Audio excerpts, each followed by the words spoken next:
time. We spend it, we waste it, we use it. And in this case, we're going to talk about how we trade for it, how we buy more time. And while you can't obviously actually buy more time, we're going to talk about the steps you can take as a business owner to hire, to buy things, etc., so that you have more of your own time to spend on the things that you need to spend them on.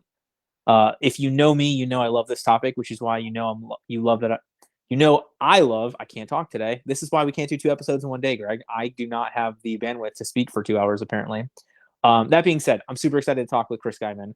For those of you that don't know him, he knew in law school he didn't want to work for somebody else. So straight out of school, he started his own firm, the Conflict Resolution Center. He focused his efforts on helping people find solutions to their problems, specifically through negotiation and mediation. As his business grew, he quickly realized that law school taught him nothing about business, shocker, and many of his colleagues also struggle with the business of law. So he began helping other attorneys grow their business and fell in love with providing that service.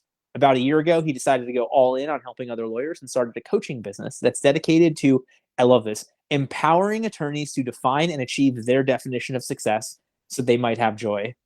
Listen, everybody, if you follow me, you know that Chris and I are speaking the same language. So, Chris, thank you so much for joining us today. Yeah, thanks for having me, Jordan. And I know, so you are working with attorneys across the country. From a law firm perspective, though, you are in Utah, correct? Correct. Yep, my law firm's here in northern Utah. Awesome. All right, so today, again, we're going to talk about how we buy more time. That being said, I want to talk about our last episode. Our last episode aired about 2 hours ago. I know normally we do these one a week, but I had to cancel on Chris, so I wanted to fit him in more than like 8 weeks out. So all on me. That was with Matt Kurbis. Matt talked to us about the Netflix law firm, so subscription models in the law. That being said, today we're talking about how to buy time. So, Chris, I want to hear a little bit more about your story in terms of, opening up the firm and now getting into the coaching lawyers to build great firms. Yeah. And again, thanks for having me. I'm excited to be here. I realized quickly in law school that I wasn't like most lawyers. I didn't enjoy the suits. I didn't enjoy the high stress side of litigation and those types of things. And so I quickly wanted to figure out what was going to work for me. I was pretty fortunate. I kind of fell into an opportunity to be on the negotiation team where I worked with, his name's Alan Craddock. He's writing a book on negotiations. When it comes out, you'll want to read it, but had an opportunity to work with him for a little while and really fell in love with the idea of negotiation and mediation and those types of things. And so kind of straight out of school, I started my own firm. I've been focusing on negotiation really from day one, just trying to work things out outside of court, which has allowed me to do a lot of things like wear shorts to work. I don't have a shirt as cool as yours yet. I'm going to have to find something like that. But, things like as simple as wearing shorts to work, just being able to pick my own schedule, that kind of stuff's really important to me. I'm also not somebody that can work 40 to 50 hours a week. It's just not in my nature.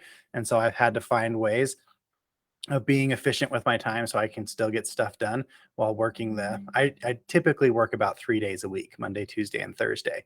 And then Wednesdays I take off to do work on the things that I want to work on. And Fridays I usually completely take off of work to spend time with my family. There we go. I want to dive into that in a little more detail, but I want to highlight, you're welcome to have a shirt like this. However, the cool part about the shirt, it has my kid on it. And like literally, I don't know, 25 people have asked me, is that your kid? And I've decided I give 50% the answer of, yeah, of course. Wouldn't it be weird if it's not? And the other half, I just say, no, I don't know what you're talking about. So just a reminder about the shirt. All right. So I want to highlight that. So Wednesday is basically Chris Day and Friday is basically family day. Yeah, pretty much. So on Wednesdays, is that working on the business Chris days, or is that really just like Chris goes and has fun? The answer is yes. Yes to both. All right. Which are weirdly, normally normally those are the same thing, right? Yeah. Like having fun and working on your business tend to be the same thing. Yeah, for sure. Before I started the coaching business, Wednesdays often were just video game day. I'd come in, I've got these beautiful big monitors. I'd play video games. I'd do whatever I want. And I then tried to grow up a little bit since then. So now I work on the business and play video games, but just try to do the things, whatever it is that's motivating me. I've been writing a book recently, so I've spent a lot of time writing the book, and whatever excites me that day, it's completely blank, and it's just a blank canvas that I can pick what I want to do with that day. And so it's amazing to me. I didn't realize this. So I've got a weekly newsletter, and I get cool feedback, and I don't mean this as a brag, but like one of them was just a couple people were like, how do you come up with something to write about? And I was like, it's funny because actually by having a weekly newsletter, I have to force myself to learn new things so I have something to write about. And so it's funny because like then in those extra days, I'm like, okay, hey, look, like while I'm playing disc golf, if I turn on this podcast, then that'll give me a really good thing to talk about in the next newsletter. And so it's like I don't feel guilty anyway, but I feel like I'm double dipping with that time in like a learning and a having a blast. So I feel like in video games, you could write this whole thing about like how, some sort of leveling system in this game is the same thing as a good negotiation where you balance these things or whatever. Yeah. Yeah, absolutely. I use a lot of video game references, basketball references in my negotiations and persuasion techniques. So for sure, absolutely. There we go. I love it. All right. So we're talking about buying time here and kind of walk me through that from like the 10,000-foot view. What are we talking about? And then I want to dive into some specific details. Let's talk about some takeaways. Let's talk about how some firm owners can get back to having some time for themselves, video games, their family, whatever that looks like. Yeah. And to tie back to one of your previous episodes, and I'm not sure which one it was, but you were talking about the number one most important thing was understanding who your ideal customer was. And this was within a week or so, I think. But Greg will tell you I say this 15 times every day, so it's totally fine. Yeah. Okay. When you were saying that though, and I was preparing for this, I thought, you know what, that is so pertinent and more than just marketing. Like before I do anything, before I talk about time, before I do anything, I always want people to understand what it is they actually want. Because like for me, I love playing games. I love doing stuff with my kids. And it took me a while to like actually write down like what it is that I want out of my practice. And, I've had very financially successful months, but that wasn't necessarily what drove me. After a certain amount of money, time became more important to me because of those other things. And so, very first step is just figuring it out what it is you want. And then working backwards with your schedule to make sure that you have enough time to do those things. And then from there, there's a lot of time tricks. The big ones that I talk about just briefly is the 80-20 principle. And I know people have heard that probably 100 times, but 20% of your work produces 80% of your results. And 20% of your clients create 80% of your problems. Yes. And that's one of the things we're going to talk about, but that's, just to spoil it, about once a month or at least once a quarter, me and my staff, we go through and ask, okay, who are our biggest headaches? And there's usually 1 to 3 clients that are causing us the most, like 80% of our problems. And we joyously fire them each month to quarter, just to free up some time. So you're right on that one. So yeah, 80-20 is the big one. Parkinson's law is the next one that I really enjoy. And that just says that you will spend as much time working on something as you have scheduled to work on it. And so I taught my 4-year-old Parkinson's law through farting. Yeah. He was like, oh, I tutored. I was like, okay, so like if we were in a smaller room, it would be stinkier. That's Parkinson's law. And now he thinks it's the funniest thing in the world. I have not heard that, but I like it. That's good. Hey, the things you learn trying to teach a 4-year-old how to run a business. Yeah, I love it. So yeah, 80-20 Parkinson's law. And then the last one I just call being intentional. I wish I had a fancy phrase for it. I think I call it intent in my book because that's what all the attorneys say in Black's Law Dictionary, but just being intentional. So from, like I said, if you know what you want and you've now limited other things into the smaller boxes, you've really narrowed down what's the most effective, then you schedule things out more than just your workday. My calendar does not end at 5. I have scheduled out what I'm going to be doing at nights to make sure that I'm spending enough time with my family, helping my wife with the things she needs to get done, but just making sure that I'm intentional with my time and then blocking off time to not be intentional. Like that's why I think Wednesdays being blank is so exciting for me, is because I get to come in and just say, you know what is it I want? But that's intentional as well, as booking those times to just be yourself. I know it's amazing to me. Whenever I tell anybody, I was like, you have to own your calendar. And they're like, no, I don't want to be a slave to my calendar. And I'm like, no, not what I'm talking about. Like literally just be like, I'm going to have fun on Wednesday and just put it on the calendar every week. And then nobody will schedule over it. And then, you've got it there. So I'm picking up what you're putting down here, man. Yeah. Yeah, I mean that's the 10,000 foot view is of those three principles and knowing what you want. So I have a very, I guess, selfish question. So for me, I'm a Monday, Thursday guy. You're a Monday, Tuesday, Thursday. Why? Like it sounds so right to me, but I can't definitively tell you. Like I guess Wednesday's the middle of the week, and then Friday everybody's already checked out for the weekend. But like, is it that simple?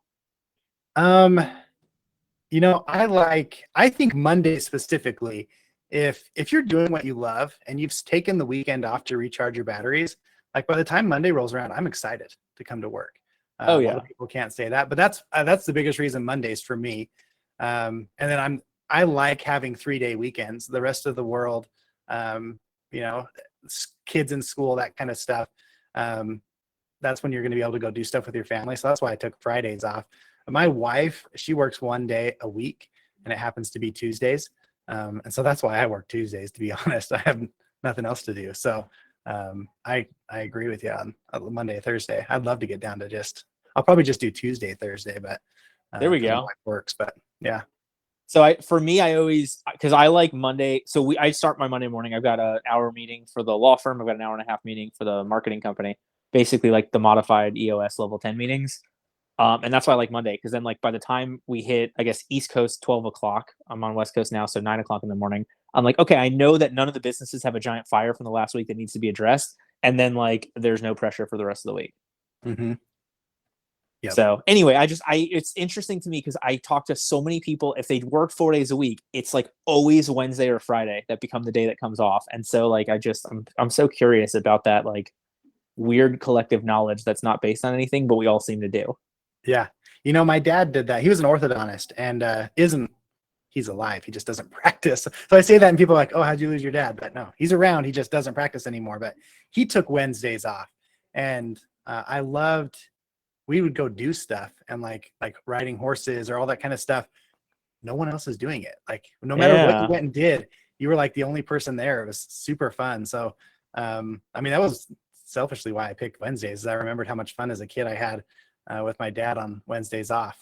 I love that. And probably the reason that your dad's retired and still alive are probably because he took Wednesdays off and Oh yeah, got to hang out with you. Like it is amazing to me how like I find, and we're going to talk about this when we talk about intentionality, or maybe for lawyers we should call it premeditation, but I don't know if they would take it the right way. yeah, Like the less I guess it's Parkinson's rule, right? The less time you give yourself, the less BS you end up putting in, the more effective you actually get. yeah, absolutely. All right, so let's dive in. You want to go in the order that you gave, or we can use that segue to go right into Parkinson's law right now. Yeah, let's do Parkinson's law. We're on it. All Let's right, go there. let's do it. So without an external force, things will take whatever time is available. Yeah. And how I test this principle with attorneys give me a lot of pushback on this one, funny enough. I don't know why, if it doesn't make sense to them, but what I do with them to prove that I'm right, because I'm not above proving that I'm right, is email. So I can't tell you how many hours a day attorneys waste on email.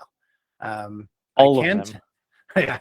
yeah, I can tell you, people who I work with in my coaching business, we limit their email usage to once or twice a day. I prefer once a day. Sometimes they won't let me go straight to once a day, so we go to twice a day.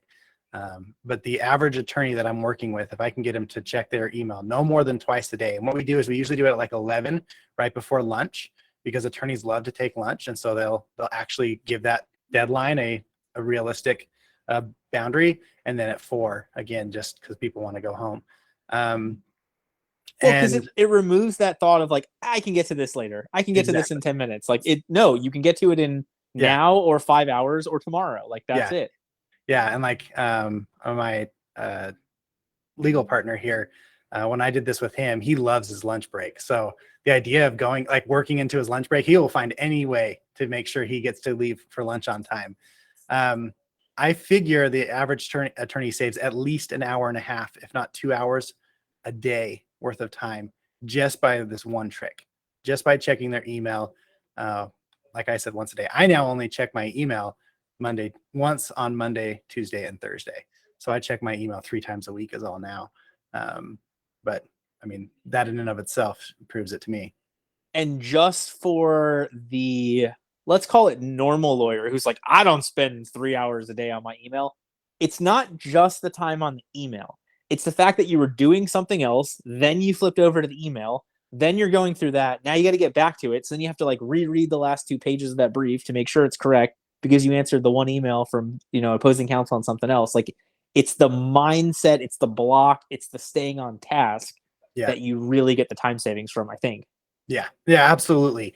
We talk about deep work a lot, which is just uninterrupted focus on work. And every time you're interrupted, I heard that like it takes 25 minutes to get back into things. And I used to laugh at that. And it may not take you 25 minutes to get back into checking email.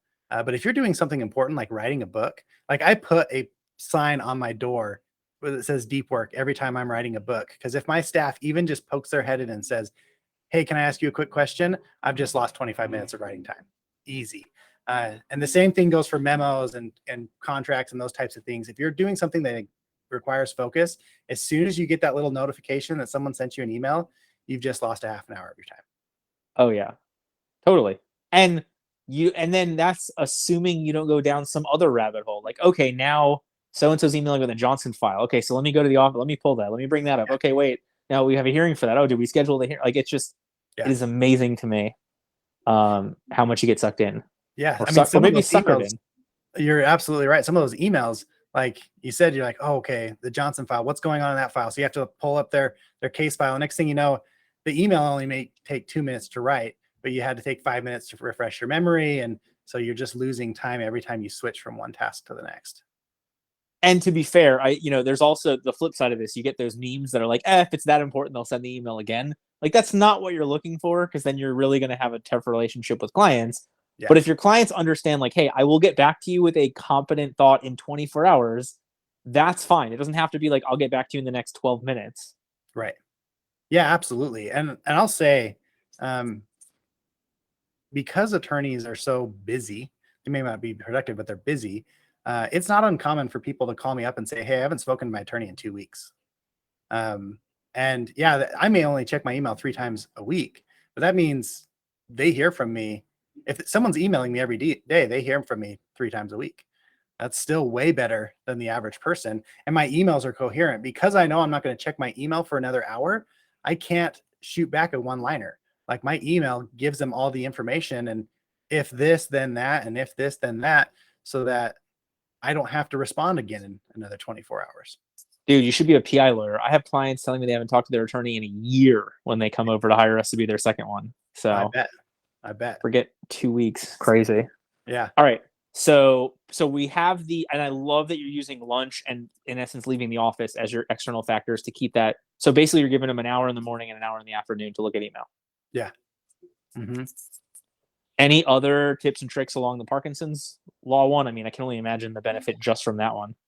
Yeah, I mean, that's obviously the lowest hanging fruit and the easiest one to cover. That's all I can think of at this very minute, but I'm sure I'll come up with something as soon as we move on. All right, no problem. We could always circle back. Then let's go 80-20 on the next one. Pareto principle: you wear 20% of your clothing 80% of the time. You make 80% your profit off 20% of your clients. Works in the opposite. Talk to me about that one as it applies to law firms. Yeah. What I did with my practice is I sat down one day. I was kind of an everything lawyer when I first started. So I came out right out of school, didn't know exactly what I wanted to do. And so I sat down and asked myself, like, after about 6 months of practice, I was like, okay, I'm spinning my wheels. I'm making some money here, but what's working for me? And I'd just read Tim Ferriss's book, The 4-Hour Work Week. It's there on the shelf. When I first heard about this, I was like, okay. So I sat down and literally on just a standard legal pad, wrote down all of my cases that I'd ever had. Luckily, it was early in my practice, so I could do that. And I wrote down, did I like working with this person? That was the very first question I asked, is, did I even like this person? Yes or no? How much money did I make? How much money did I bill? So not, how much work did I do? And then how much did I charge for the initial retainer? And I realized within 6 months of my practice that 80% of my income came from family law. And specifically, if I charged, I want to say it was like a $2,000 threshold at the point, but anybody who had paid less than $2,000 on their retainer, I had put no next to their name of whether or not I liked working with them. And pretty much everybody that above 2,000, I'd put yes. And so And I isn't that realized, such a weird thing? Like going in, there's no way that you were like, this is going to be my cutoff point. But yeah, by dropping it out, like it just becomes so. yeah, It's like God smacking you over the head with a hammer. Like, didn't you realize like this is the difference? Because it weeds out certain people. yeah, absolutely. It absolutely did. Um, and I don't know why I selected those things the first time, but that was such a strong correlation to me. I was like, wow, like this is a perfect 100% match. So I instantly came to the office the next day and told my paralegal, I was like, hey, we only do family law cases now: divorce, custody, adoptions, and guardianships, and a minimum retainer of $2,000. And we turned away $9,000 worth of work that week, which at the time I was doing like $9,000 to $10,000 of work a month. And so I turned away as much in a week that I was normally doing in a month. And it, like, I was definitely tested if I was committed to that. But within 3 months, I had doubled my revenue just from sticking to one practice area and realizing those things. And so um, the biggest thing with the 80/20 is just looking for those, like pulling things out and kind of looking at your numbers and trying to figure it out. Like I realized the courts here changed, not the courts, the legislature changed a bunch of rules on document drafting. What the headers were supposed to be, what you called the divorce parties. You used to call them petitioner and respondent. They told you not to say that, but you can't say mother and father either because there's a lot of political biases to that. And so like they were really funny. And I was like, man, I've got like 50 different templates that I use with my team. What am I going to do? So I sat down and did an 80/20 analysis on it and realized that over 80% of my documents all derived from the one settlement offer. Everything else was a modification of that. So I sat down and updated the settlement offer to match what needed to be done and some of the new rules. And then from there, my staff could update all the other templates as needed from that one document. And so it comes up with really everything if you're keeping your eye out for it. I love that. Yeah, and I know, and also I know you talked about firing the ill-fitting clients Yeah. every so often. I know there's a number of firms, and I think this is an Atticus training program thing. I don't take credit for it, but that becomes like one of their holiday things. Like every employee for the holidays gets to pick one client to fire. And then I was talking to an attorney who's like, so they have like 15 people. So like the funniest part is 12 of them will always pick the same client. Like it's Yeah. there's always that one that like everybody hates. They were like, and one of them, they're not even assigned to it. They just hear everybody else complaining about the client so much that they were like, you know what, they got to go. Like I need different water cooler talk. And Yeah. I just thought that was so funny and true. Yep. Last month when we did that, so we currently have 5 full-time employees and then a bunch of independent contractors. And when we asked that question, all 5 of us picked the same person, which is funny because it's one of my clients. Only 2 out of the 5 of us are actually working on that case, but it Yeah. had been discussed so much at the water cooler that all 5 of us picked the same client. And look, I know, and your story is, I think, perfect for this. Like, here's an entire month's worth of work that you're saying no to, but like ripping that band-aid off instead of having death by a thousand cuts with it is just like, oh, it's great. Or at least you get back to it being great that much faster. Yeah. Yeah. I mean, that was what was crazy. I doubled my income, but my workload actually went down by about 30%. That first time that was the first time I started taking Fridays off. So I was like, wow, I can actually make money and I don't have to work the full schedule. I love it. All right. And I guess we probably should have, in retrospect, started with intentionality, but that's all right. We'll do this. I was not intentional with my ordering, and that was the issue. Anything else you want to talk about with 80/20? Um, no, I think intentional makes sense right now. Which really, kind of goes back to goal setting. I have found, and one of my favorite things when it comes to goal setting is you can't set too many goals. Obviously, you need to stay focused on what you're doing. But I want to say it was Shaun White, who's the famous snowboarder. He used to have 2 like real goals and 1 fun goal at all times. And I remember one of his goals being like, how many cars could he win one year? And he literally just signed up for any competition that he could win a car. And some of it would be like, who could do the most spins gets a car. It wasn't even necessarily who won. And he was like, okay, so I had to learn how to do the most spins or flips because that's how I was going to win this car. And it ended up rounding out his skill set because, and I think he won like 14 cars that year. It was something crazy.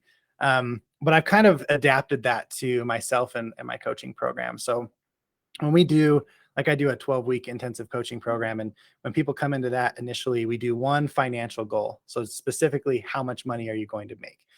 If someone's going to hire a business coach, then that's something I think we need to figure out, is how much money they're making, how much money they want to make. And then the other one is kind of a personal development goal. And that can be like, I'm working on losing weight. And so, I set that goal. And then the third one is a fun goal. And that's some of the funnest stuff. Some of these coaching calls where they start talking about their fun goals is kind of fun. But so we always have 3 goals going on at one time: one financial goal, one personal development goal, and then one fun goal. Can you share any of like examples of the fun ones? I think the first 2 are kind of obvious, but like in terms of what becomes a worthwhile fun goal to work towards. Yeah. I mean, that's when I openly had started admitting that I was playing video games, because there was a specific rank I wanted to get one time. I play this game called League of Legends. Don't start. It's been open for like 12 years. It's super competitive and hard, and addicting. But I'd never hit gold ranking, which is like the top 50%. And so that was one of my goals one time, was to hit gold. I've had other clients. I had one that they were really into basketball. And so they wanted to hit 25 out of 50 3-pointers. And like they did 5 from each spot, 10 spots around the court. And they actually hit that goal. They'd only hit like 12 or 13 before. So they were hitting like 25%. And over the 12 weeks, they hit the 50%. And then I have a bunch of people who think running is fun. My wife's one of those people, but I am not. That's probably why I'm this size and she's not. But so they'll often put, I've seen a lot of half marathons end up being Gotcha. goals. Okay. Again, I've ran a half marathon with my wife, but I did not consider it fun. I ran a full marathon with my wife. I highly recommend don't do it. Like, draw the line at half, or a 10K, or a 5K, or never, or unless something's chasing you. Yeah. But like, I did not get nearly the like braggability out of running a marathon, and I know that like sounds bad, but really at the end of the day, that's probably why I was doing it, as I thought I would get, and instead I like couldn't walk for 4 days, and it was miserable, and it was the whole thing. So I'm with you. I actually gained weight running for the half, like training for the half marathon. So I spent all that time training and gained weight, which I was not at the stage of my life where gaining weight was a good thing. So that didn't work for me, but my wife loves it, and she's teeny. So maybe there's something to it. I just don't know. I have no idea, but there, and so it's interesting. Like along those lines of that intentionality, I always tell people, and this is probably similar.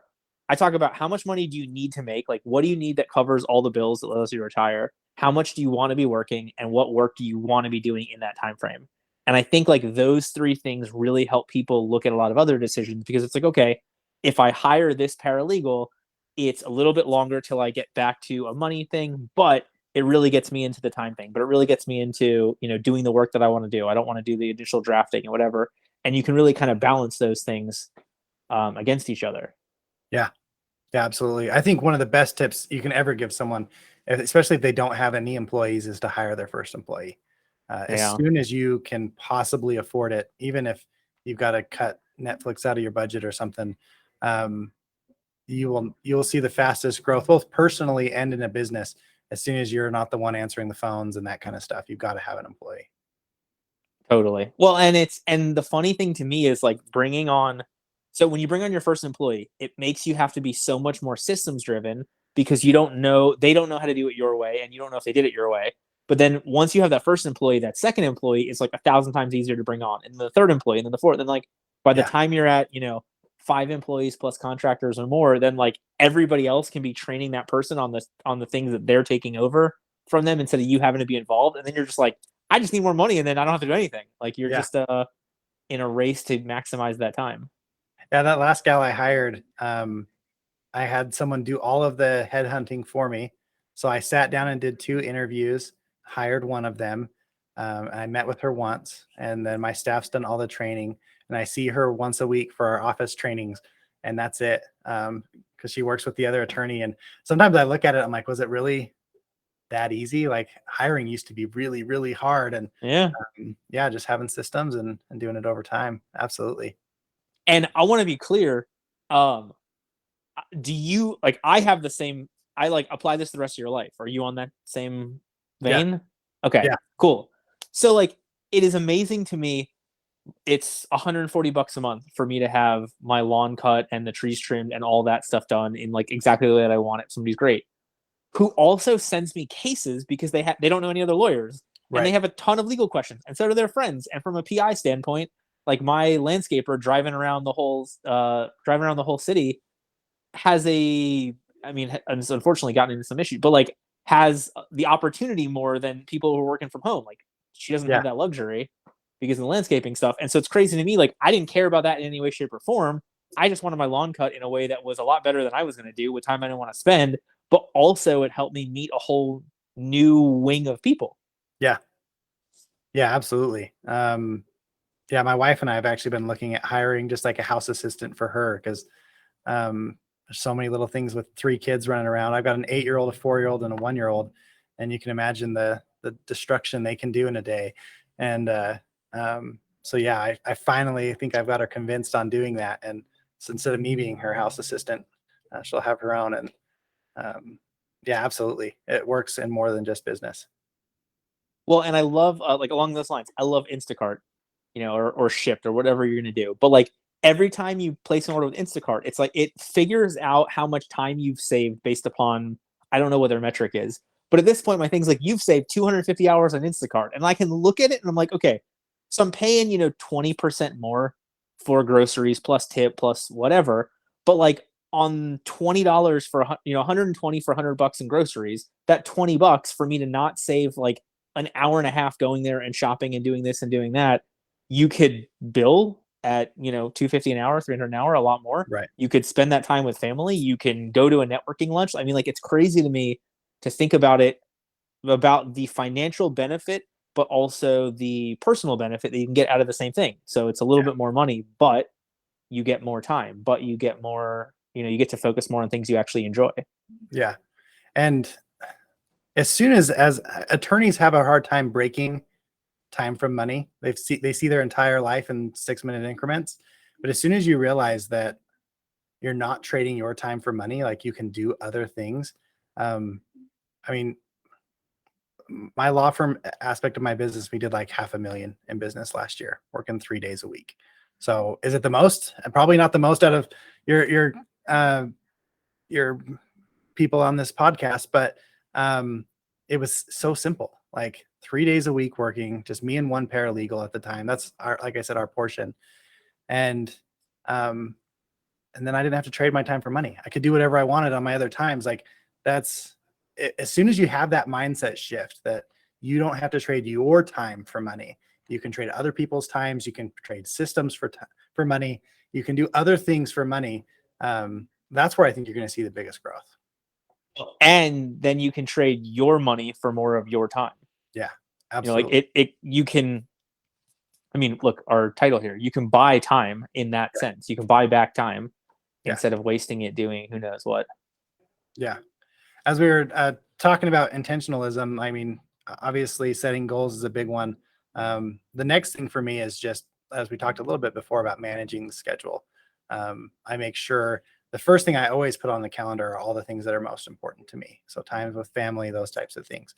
And I build my work schedule around that stuff. Um, and then the other big thing that I talk to people about is deep work. Just having, and I like big blocks of time, at least 2, if not 4 hours of time where you can really just sit down uninterrupted and get stuff done. I find that a lot of my coaching clients will do 2 4-hour blocks each week of deep work. And they'll often tell me that they can get more done in those 8 hours than they could in an entire week before because it's uninterrupted. And when I say uninterrupted, I mean no email, no staff, no nothing. You put do not disturb on your phone.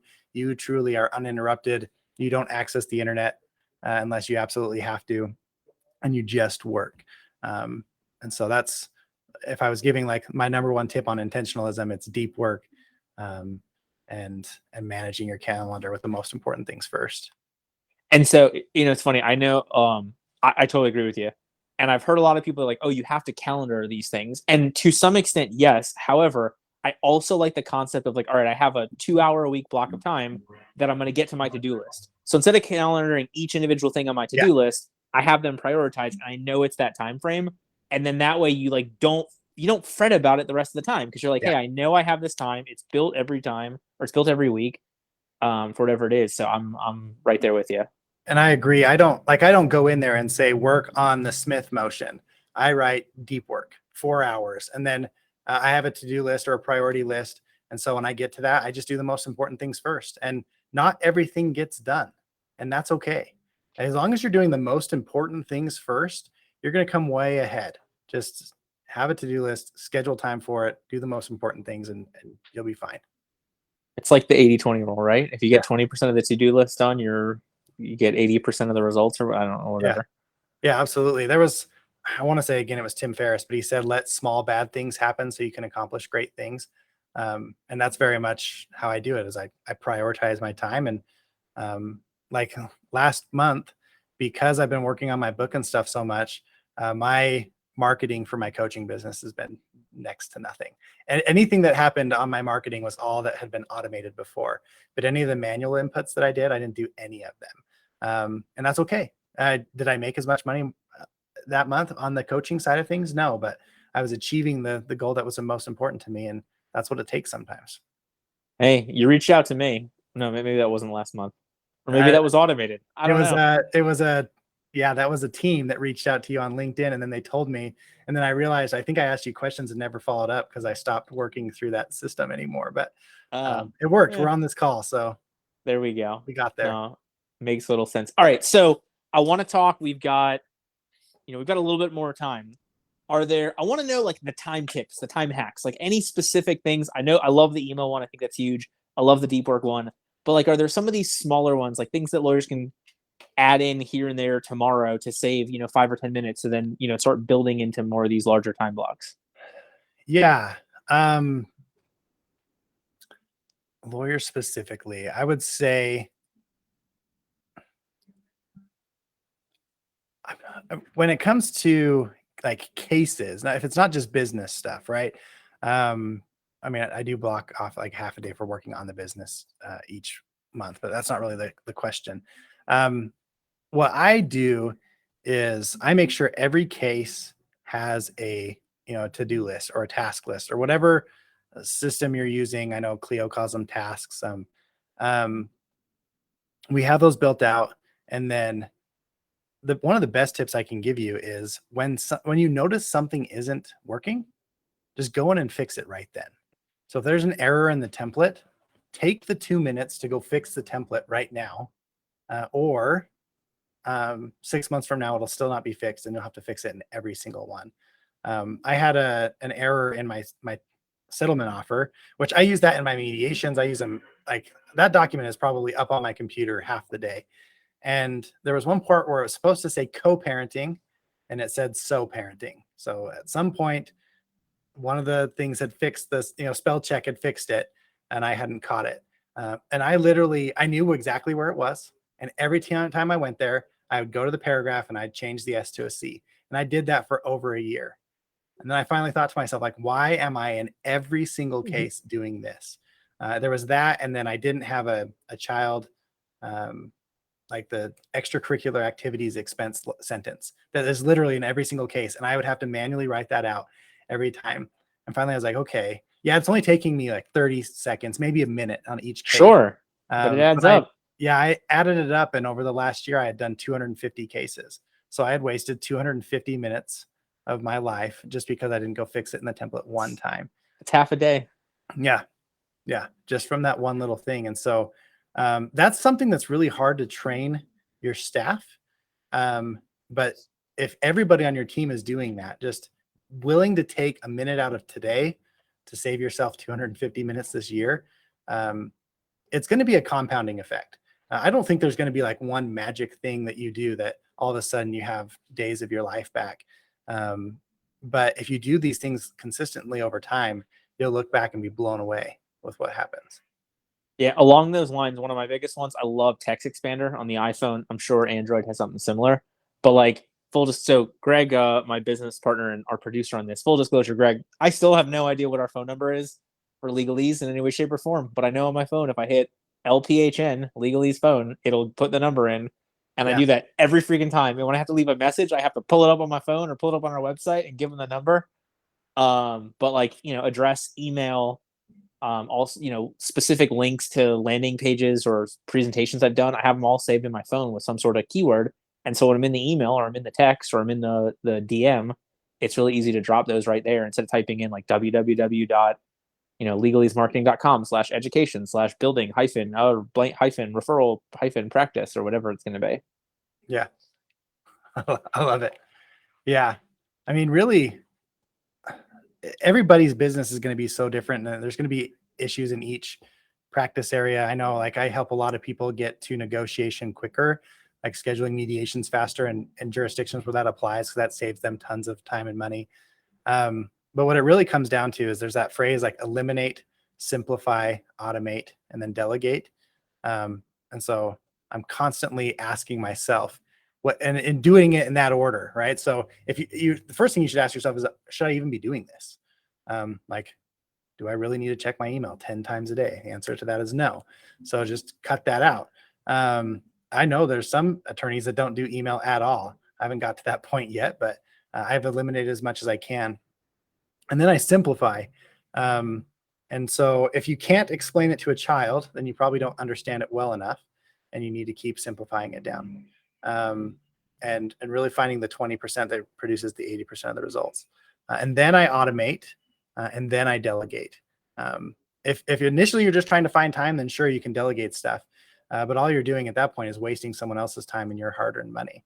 And so if you follow that system, eliminate, simplify, automate, delegate, you just spend a little bit of time each day doing that, but you'll look back 6 months from now and be blown away with where you've come. So where do you where do you put like iterate? Where are you tweaking? Like, I know you mentioned this briefly before about like when there are issues, tweak and fix the issues, but like, is there a proactiveness to it, or are you really just reacting to things breaking? Yeah, absolutely. Both of those things for sure. If you see something broken, just fix it because it's on your mind and you're ready and you're working on it. But I do usually suggest working 4 hours a week on your business. Again, this is my like the introductory coaching program that I do. We do 2 4-hour blocks of deep work. We do 1 4-hour block of working on the business, a couple other things, but and then working on the emails just once a day. Is kind of the foundation of most people's calendars. And so each week they have a 4-hour block where they're working on the business. And then we can kind of go through things that are most important there. What I often do is I'll start people with working on like a playbook for the company. I like to call them playbooks instead of handbooks because no one reads handbooks. And basketball. So exactly. And honestly, the people who call them playbooks, they seem to get better responses from their staff. I don't know why, but it just works. So that's one of the big things we start on with for most people is just consolidating your systems into one book that you can find them and everybody can find them. And it's available to your entire team. So that your team can see like, okay, the marketing people are doing this and this is why. And, they can see everything right there. And, the case specific stuff, the case tasks, that's not going to be in that book. And those are going to be constantly being changed and updated. But that's kind of where I start. And then, but as long as you're spending some time each week. Now, honestly, the busier and the bigger you get, the more time the person at the top should probably be working on the business. Like I'm sure, Jordan, you're working on it way more than 4 hours a week, and that's okay. But and that's obviously my goal and what I've expanded to recently. But that's a really good starting point. I mean, I basically do no work in my business for either business, or I do nothing fulfillment wise in either of my businesses. So I don't do any legal work, and I don't actually do any marketing work. Yeah. I interview cool people on live shows, and I respond to emails on on my schedule, and then I visionary everything. So yeah. And that visionary stuff, that's working on the business. Right. And then you start hiring the right people underneath you to execute your vision. And yeah, absolutely. This Cool. is the starting point. Hopefully we get to more. as you grow. But if you can start there, that's going to be a good foundation.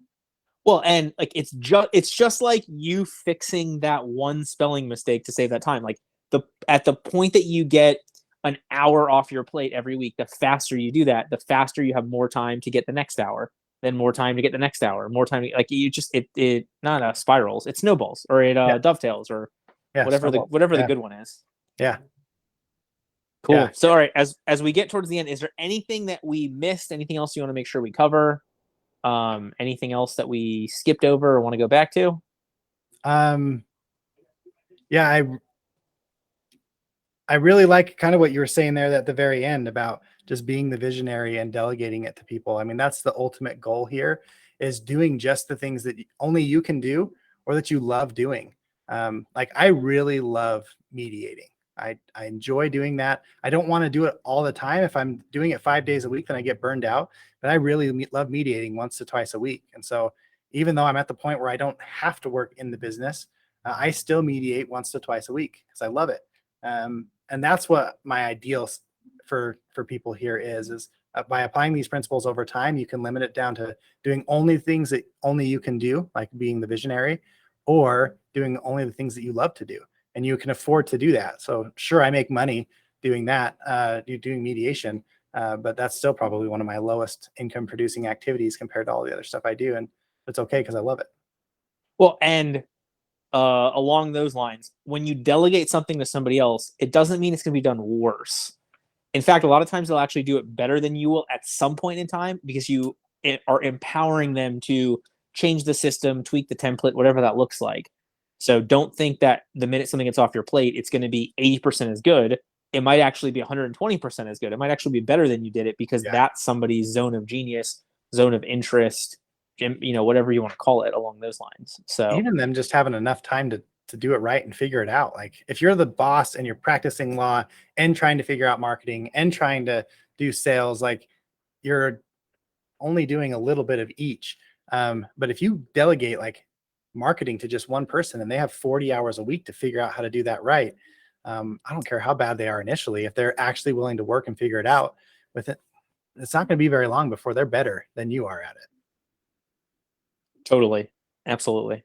All right. So I want to talk about our next episode, then we'll do our final nugget of wisdom, our biggest takeaway. So next week, so today, next Monday at 1:30 Eastern time. So what is that? That's 2.5 hours before we had this episode.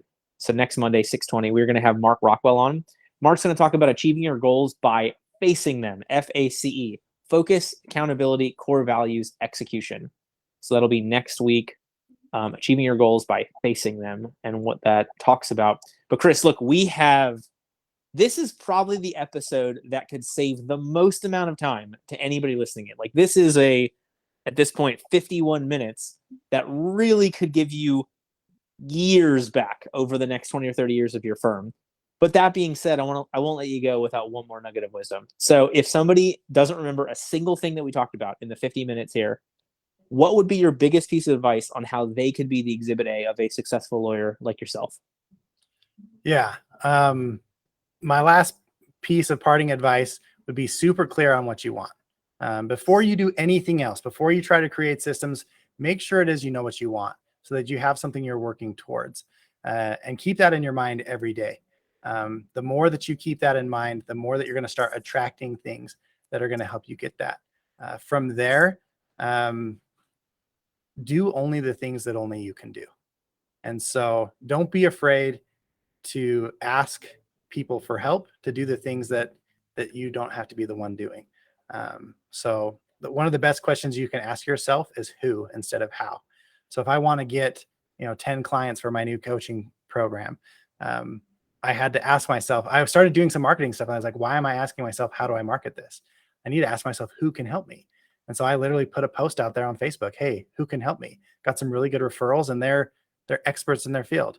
And so just always be asking yourself, am I doing the things that only I can do?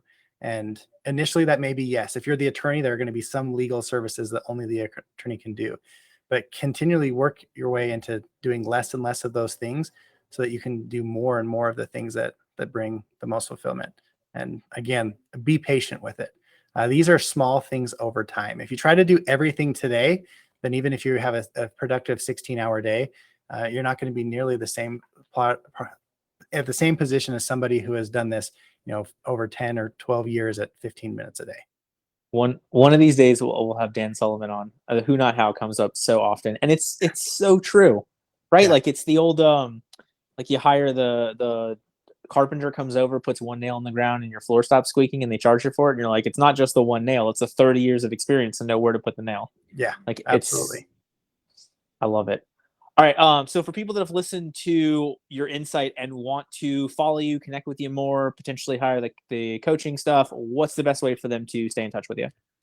Yeah, if they go to scalingforlawyers.com, that'll take them to like a free Facebook group where we share tips like this at least once a week, if not more. That's probably the best way to find me. And then hopefully, if my IT guy gets this done soon, chrisguymon.com should be up and running. They'll have a website that talks about time freedom for lawyers as well. So There we that's not go. live right now, but assuming within a week or two, it should be live. There we go. So if you are listening, if you are here with us live, if you're listening to this and it's still June of 2022, maybe don't check it out, but end of June, July, it's it'll be there. up. Yeah. I like it. We're putting that accountability out there. Yes. All right. Thank you so much for joining us. And to everybody listening and watching, hope to see you next Monday, 1:30, on where we'll learn from Mark Rockwell on how to achieve your goals by facing them.